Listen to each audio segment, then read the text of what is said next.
Look at this chart. Price is sitting exactly on a support zone. So a quick question for you. Would you buy this exact retest right now, or would you rather wait, let the level break and sell on the breakout instead?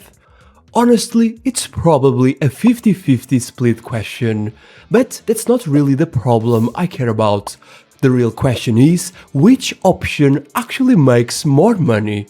If you search on YouTube, you will find thousands of videos claiming to have found the best support and resistance strategy. But the truth is, none of them actually prove it with real results. So today, we'll change that. We are going to test both ways of trading support and resistance across more than 5,000 trades and actually prove which method is more profitable. I'm ATP and let's get started. A support is a zone where price has stopped falling and bounced back up, usually because enough buyers stepped in at that exact price. A resistance is the opposite, an area where price stopped rising and reversed down because sellers took control there. And as I asked you at the start, on a support zone, you basically have two choices. Buy the retest when price comes back and holds that level again, or sell the breakout when price finally breaks through it and keeps falling. And the exact same logic applies to resistance. You can sell the retest when price comes back up and gets rejected again, or buy the breakout when price finally breaks through and keeps climbing. Now, which option is the best one? Buying the breakout has a strong advantage. You catch the move early, right when momentum kicks in, and you are usually trading with the trend. The drawback is fake breakouts. Price pushes through, triggers your entry, then snaps right back and stops you out. Waiting for the retest has the advantage that you get confirmation first with a tighter stop loss, but the downside is that it can put you against the trend and price sometimes never comes back.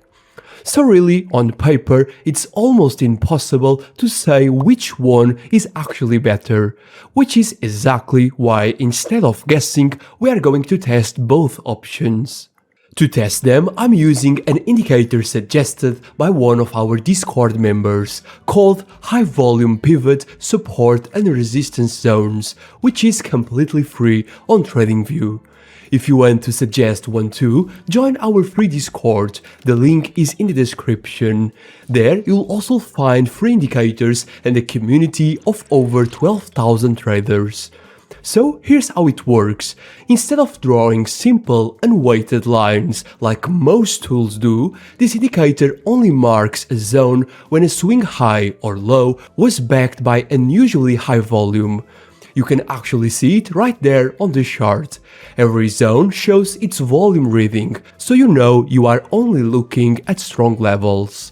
Once a zone is drawn, it automatically watches price for you.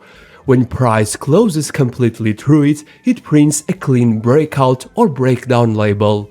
And when price comes back later and holds that same zone, it prints a small circle marker for a retest. Also, if the zone already flipped rolls, old resistance becoming new support, for example, it prints a diamond instead. So you know it's a flipped level retest, not a fresh one. So basically, every signal we need for both of our strategies, breakouts and retests, is already built into the indicator. Now let's turn this into two complete rule-based strategies, and we are keeping the rules simple on purpose. Strategy 1, we'll call it continuation. We go long on a resistance breakout and short on a support breakdown. Stop loss for longs sits right below the broken resistance, and for shorts sits right above the broken support. And the take profit is fixed at 1 to 1.5 risk to reward ratio. Strategy 2, we'll call it reversal. Same zones, opposite logic. We go long when price retests a support zone and holds, and we go short when price retests a resistance zone and holds. And we use the same stop loss placement and the same take profit. So really, the only thing that changes between these two strategies is which exact signal we are trading, breakout or retest. Now we are going to test both across 4 time frames and 5 assets to get the most reliable results possible. And to speed that up, we are going to use the signal engine. Here's how simple it is. Once the signal engine is on the chart, all I need to do is add the indicator I want to test.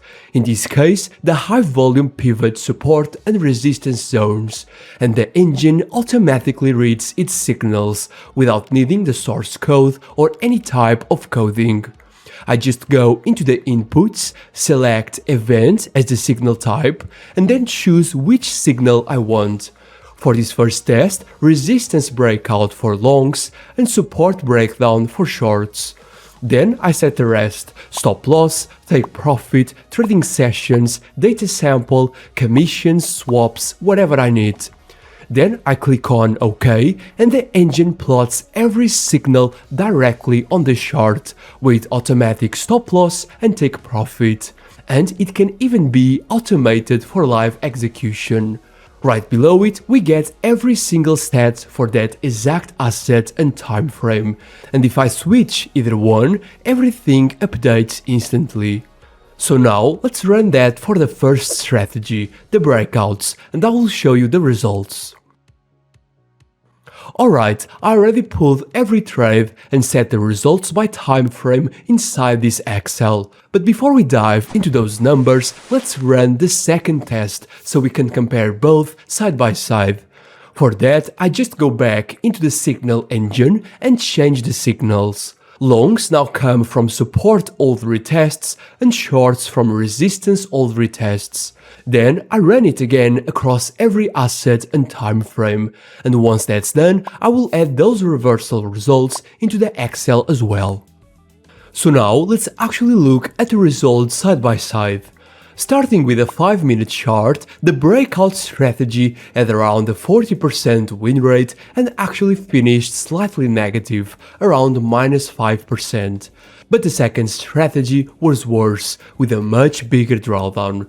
So on 5 minutes, both strategies basically failed. Now the 30-minute chart. The breakout strategy had a 44% win rate and a net profit close to 150%. The reversal strategy also turned positive with similar numbers on paper, but look at the equity curves. The first one is steadier and the second one had far more drawdowns. So even here the breakout wins.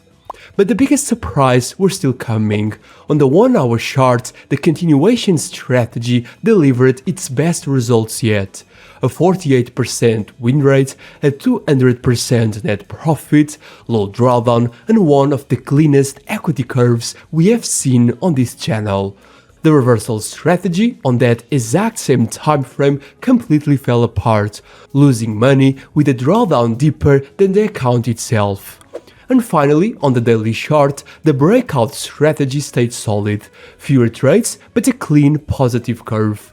The retest strategy survived too, but with a heavier drawdown along the way. So, putting all together, the continuation strategy, trading the breakouts, won on almost every single time frame. And honestly, this confirms exactly what we said earlier. It's always safer to trade with a trend than against it, and that's precisely why breakouts outperform retests here. So, if I had to pick one method to actually trade this indicator with, it will be the breakout strategy. And because of that, this version of the strategy with a high volume pivot support and resistance zones is officially going into our indicators ranking table, which you can check for free on our website. So now you know with real data which method actually wins. But if you still want to test both yourself or run the same comparison on a completely different indicator, that's exactly what the signal engine is for. You will find it on our website and it lets you automate any indicator, free or premium, without touching a single line of code. And that's it for today. Don't forget to subscribe so you don't miss the upcoming episodes. I'm ATP, stay sharp, trade smart, and I will see you in the next one. Bye bye.